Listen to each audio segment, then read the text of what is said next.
people think of California wines, they tend to think of Chardonnay and Cabernet mostly, and maybe Zinfandel.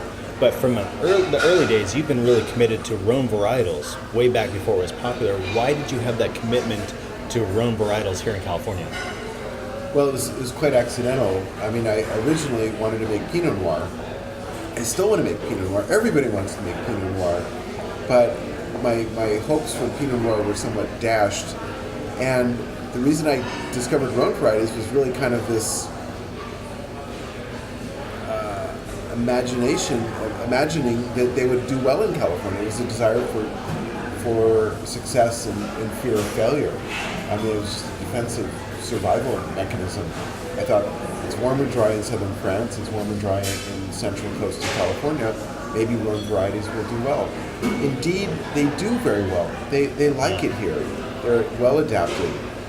Now, this begs a larger question. What do we do in California that's original? So in other words, whether it's Cabernet or Merlot or Pinot Noir or Syrah or Grenache or anything, why do we even do what we do? In other words, if we grow Syrah in California, yeah, it's going to be nice, some of it will be delicious. Is it ever going to be as exquisitely congruent to its site as, say, Hermitage or Côte Rôtie? Probably not.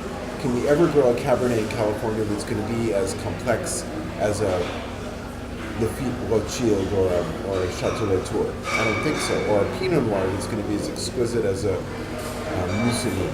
Never. Ain't going to happen. Ain't going to happen. So the real question is, what can we do in California that is original, that is distinctive, that is reflective of our unique site?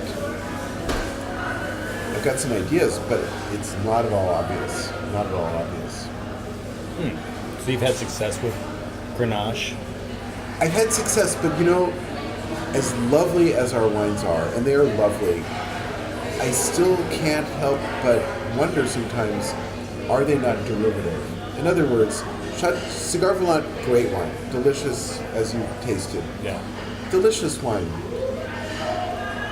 To the extent that it's a Chateauneuf-du-Pape wannabe, it's a failure. To the extent that people compare it to Chateauneuf-du-Pape and say, it's pretty much like Chateauneuf-du-Pape, well, failure. It needs to have its own identity. It needs to have something unique unto itself. And so the question is, how do we find that originality? It's a good question.